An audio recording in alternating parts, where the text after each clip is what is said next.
నమస్కారం. నేను ఒక సమాజ సేవకుడిగా స్త్రీల పట్ల గౌరవించి స్త్రీలు బయటకు వచ్చేటప్పుడు సాంప్రదాయమైనటువంటి డ్రెస్సులు వేసుకొని వస్తే బాగుంటుంది.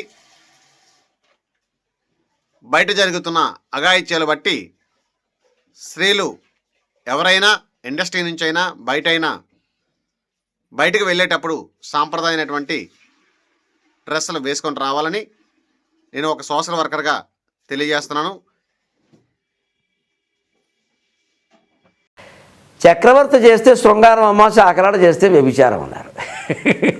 లోకంలో ఇప్పటికి చలామణి అవుతుందండి. పెద్దవాళ్ళు ఏం చేసినా తప్పులేదు. అవన్నీ శృంగారం, రసికత్వం. సల్మాన్ ఖాన్ లాంటి వాడు జింకని చంపేస్తే చంపుతానండి, అదో సరదానా వీడిని వేసేస్తే వాళ్ళు తాగారనుకోండి పార్టీల్లో. వాళ్ళు ఈవేళ మనం సెలబ్రిటీల పేరు మీద గౌరవిస్తున్న వాళ్ళు ఎవరండి? గుడ్డలు ఇప్పుకున్న ఆడాళ్ళ సినిమాలో ఉంటే వాళ్ళని సెలబ్రిటీలు అంటున్నారు. వీళ్ళు అనేవాళ్ళకి బుద్ధి ఉందా? 35 మూవీసం గుడ్డలు లేకుండా పీలికలు చీలికలు వేసుకుని తిరుగుతున్నారు హీరోయిన్లు. ఇదివరకు జ్యోతిలక్ష్మి, జయమాలిని ఉండేవారు. పాపం ఆ పాత్రలు వాళ్ళు వేసేవారు. నిజంగా వాళ్ళు చాలా సాహసం చేసి వేశారని చెప్పాలి, వాళ్ళకి నమస్కారం పెట్టాలి. హీరోయిన్లు అలా ఉండేవారు కాదు. ఇప్పుడు వాళ్ళే ఈ మధ్య కూడా అంటూ మా అవసరం ఏముంది, అంత హీరోయిన్లు అంతా అలాగే ఉన్నారుగా. అన్నీ వాంపే, అన్నీ కంపే. ఇక వాంపు ప్రత్యేకంగా అక్కర్లా. పూర్వం మేము సినిమాలు చూసే మా చిన్నతనంలో ఏదో విజయలలిత ఒక అమ్మాయి, జ్యోతిలక్ష్మి, జయమాలిని, ఇంకో అనురాధ ఎవరో ఉండేవారు, ఒక 3-4. వాళ్ళకి ఆ ఐటమ్ సాంగ్ అంటే వాళ్ళే. ఇప్పుడు ఐటమ్ సాంగ్ అంటేనే ఐశ్వర్యరాయ్ వస్తుంది. దానికి కూడా ఆవిడే కైత్రీనా కైఫ్ వీళ్ళ అంటే ఐటమ్ సాంగ్కి వాళ్ళు అవసరమా అండి? శృతి, అనుష్క వీళ్ళందరూను అంటే హీరోయిన్కి వాంప క్యారెక్టర్కి భేదం లేకుండా పోయింది. అలాగే అమ్మాయిలు అలాగే తయారవుతున్నారు బయట వెళ్ళడం చూసి. మేము ఉంటే తప్పేమిటని. పైగా మా వేషాలు నిర్ణయించడానికి మీరెవరు అంటున్నారు? ఎవరు ఏమీ నిర్ణయించరమ్మా. జరుగుతాయి సమాజంలో.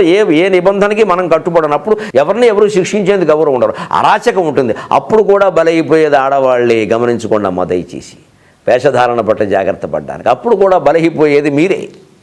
మగాడికి ఏమీ కాదు, హాయిగా తిరుగుతాడు. అందుకే చెబుతాం జాగ్రత్తగా ఉండమని. ఓ తండ్రిలా చెబుతాం. అర్థం చేసుకోవాలి. సమాజంలో ఎవరికి ఎడంవైపు వెళ్ళాలని నిబంధన. నేను ఎందుకు వెళ్ళాలి చెప్పడానికి? నువ్వెవరంటే తీసేద్దాం నిబంధనలన్నీ.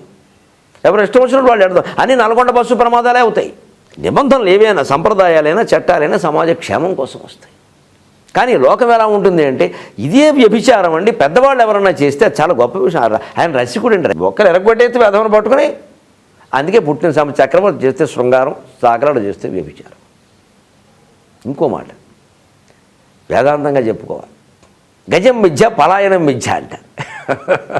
ఇది వేదాంతంగా చాలా సరదా అయిన ఒక సామెత. గజం మిథ్య, పలాయనం మిథ్య. ఒక అద్వైత వేదాంతం ఉన్న. అద్వైతం అంటే నా ద్వైతం, 2 లేవు. ప్రపంచంలో ఉన్నది ఒకటి.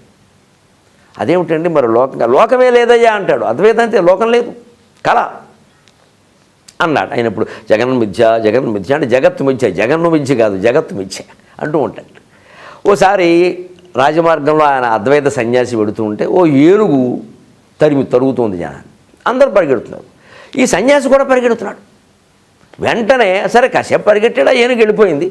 ఒకడెవరో వచ్చి అద్వైతం నచ్చని వాళ్ళు ఉంటారుగా, ద్వైతులు, విశిష్టాద్వైతులు, వైష్ణవులు, వాళ్ళు ఒకడు పట్టుకున్నాడు. దొరికాడురా అద్వైత దొరికాడుదా, మనకి వాయించేద్దాం పట్టుకుని. అసలు వీడి సిద్ధాంతం ఏంటో వీడి ఏంటి ఆయన పట్టుకుని, ఏమయ్యా లోకమంతా మిథ్య అని చెప్పావు కదా, మరి ఏనుగు మిథ్య కదా, నువ్వు ఎందుకు పరిగెడుతున్నావు అన్నట్టు. వాడన్నట్టు గజం మిథ్య, పలాయనము మిథ్య. ఇది వేదాంతం. చమత్కారం అంటే ఇది. ఆ ఏనుగు ఉండడం మిథ్య అని నేను చెప్పింది నువ్వు ఒప్పుకుంటున్నావు కదా, మరి నేను పరిగెట్టడం కూడా మిథ్యేగా, నీకు ఎందుకు కనపడింది అన్నట్టు. అందుకే అద్వైతం ఎప్పుడూ భావన, క్రియలో ద్వైతం ఉంటుంది. వ్యావహారిక సత్యం అన్నారు శంకరాచార్య. ఏం వెరివాళ్ళ మాట్లాడాల. వ్యవహారం ప్రకారం ఏనుగు తరిమితే పరిగెట్టాలి, లేకపోతే చంపేస్తుంది. అది కుక్క తరిమితే నిలబడి ఎదిరించాలి, లేకపోతే కుదరదు. అన్నం తినాలి, గడ్డి ఏమో దూడకు పెట్టాలి. గడ్డి మనం తిని అన్నం దానికి పెడతామా? అన్నీ ఒకటే కదా అని. అన్నీ ఒకటే అంటే అర్థం ఏమిటంటే పదార్థాలు వ్యవహారం కోసం మార్పుగా ఉంటాయి.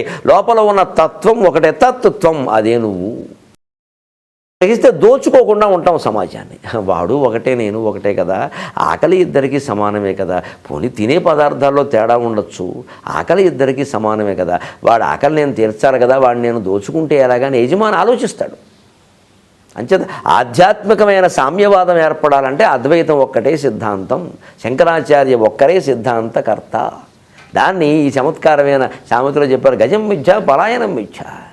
అద్వైతం చెప్పేటువంటి వాడు ఎవరన్నా తగినటువంటి చర్య తీసుకుంటే చర్య ఎందుకు తీసుకున్నాం అనకూడదు.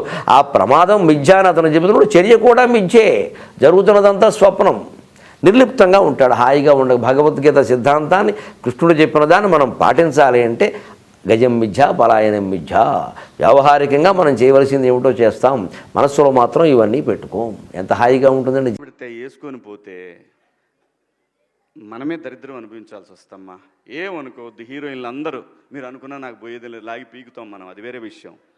కానీ మీ అందం చీరలోనో మీ అందం నిండుగా కప్పుకునే బట్టల్లోనే ఉంటుంది తప్పితే సామాను కనపడే దాంట్లో ఏముండదమ్మా. వీడియో నచ్చితే లైక్ చేయండి, షేర్ చేయండి, ఛానల్ని సబ్స్క్రైబ్ చేసుకోండి. Thanks for watching.